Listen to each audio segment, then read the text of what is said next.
Hello everyone, and welcome to my General Hospital YouTube channel. I hope everyone is having a wonderful day. Before we begin, please hit the subscribe button and give this video a thumbs up. Spencer brought Trina to a luxurious restaurant in Paris, France, for a romantic meal. Trina said she enjoyed everything about Paris, but Spencer had left her guessing about his plans for the evening. Spencer hinted that he had a surprise. When Spencer appeared disturbed, Trina inquired as to what was on his mind. Spencer noticed that the restaurant had black gold caviar, and he remembered pleading with Nicholas to sample it many years ago.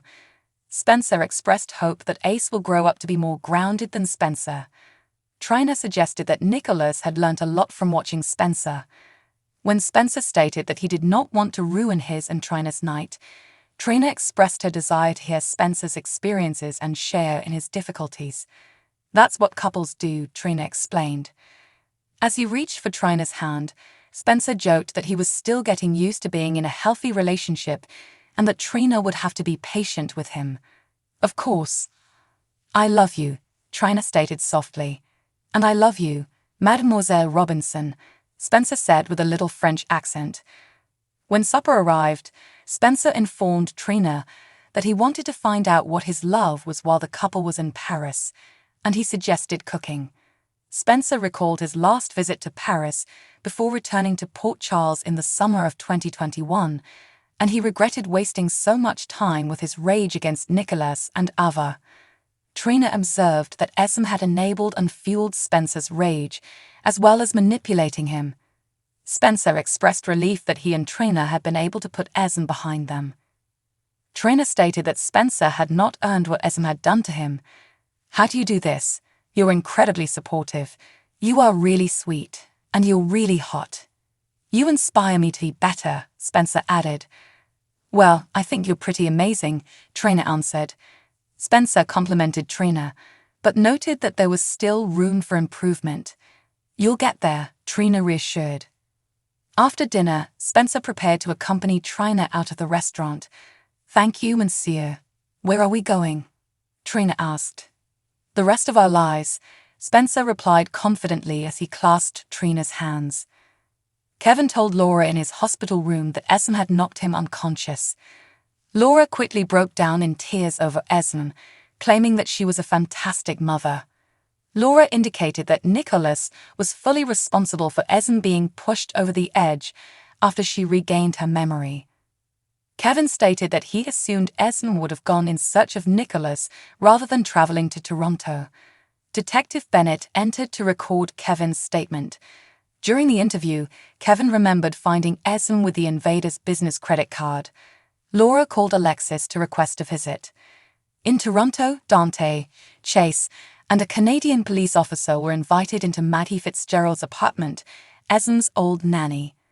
After sharing the police's notion that Esm had gone to meet Maggie, Dante was disappointed when Maggie confessed that she hadn't seen Esm in years.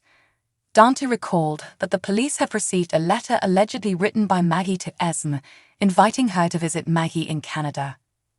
Maggie was adamant that she had never invited Esm to visit, and she mentioned that Esm was a problematic individual with a criminal history.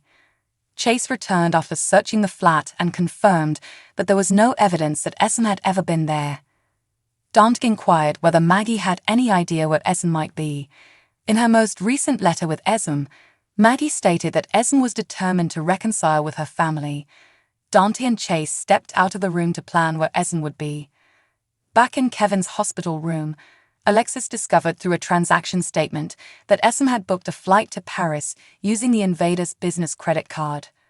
Oh my God. She's after Spencer and Trina, Laura understood. Spencer and Trina stood together under Paris night sky.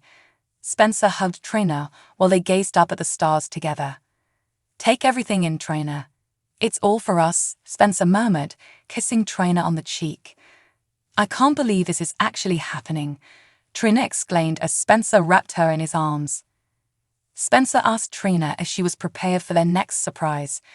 I do not need a surprise. I got you. That's all I need, Trina murmured gently as she and Spencer kissed. After Spencer and Trina had left, Esme appeared from behind a nearby wall. Esme continued to follow Spencer and Trina. Stella attempted to discourage Curtis when he told a physical therapist that he wanted to try standing.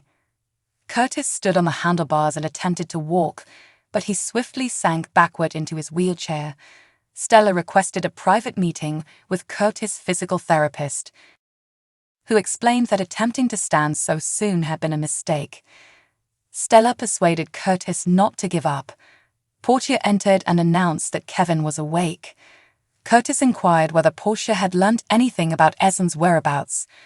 Portia stated that she was done with Esme and hoped that she would soon be apprehended and imprisoned. The physical therapist returned to assist Curtis with his session. Stella and Portia gushed about Curtis' development.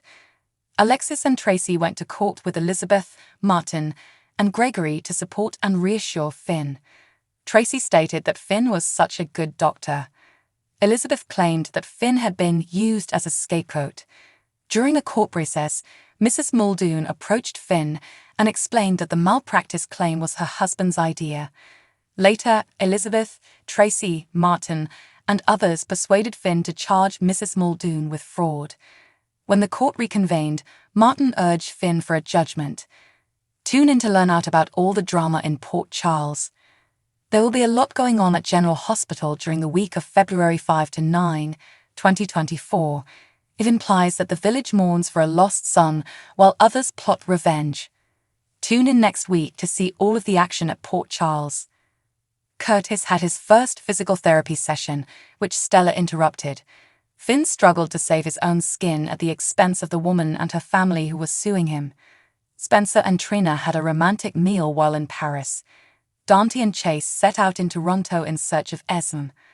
Alexis informed Laura and Kevin, John Lindstrom, that Esme had bought a ticket to Paris.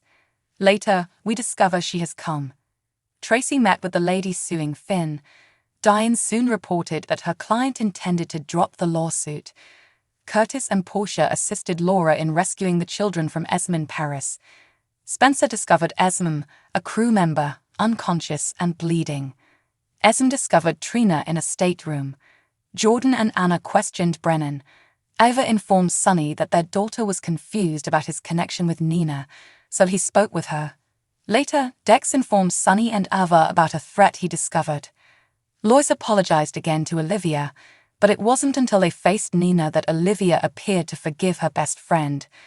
Carly collaborated with Deception on a deal that Tracy eventually approved of. Ava and Sonny survived the shooter, however Ava sustained a hand injury. Spencer attempted to save Trina, but Esme injected him with a needle, making him drowsy, and both Esme and Spencer eventually plunged overboard, much to Trina's despair. Laura and a saddened Trina remain hopeful that Spencer is still alive. Curtis and Portia were also on the ship, assisting Trina. Jocelyn and Felicia assisted Adam in maintaining his enrollment at Port Charles University. Drew eventually forgiven Michael and talked him out of resigning. Lois tried to force her wedding concept on Brooke, Lynn, and Chase, but Tracy helped them obtain the wedding they wanted. Thanks for watching. If you like this video, so please don't forget to subscribe my channel and don't miss any update.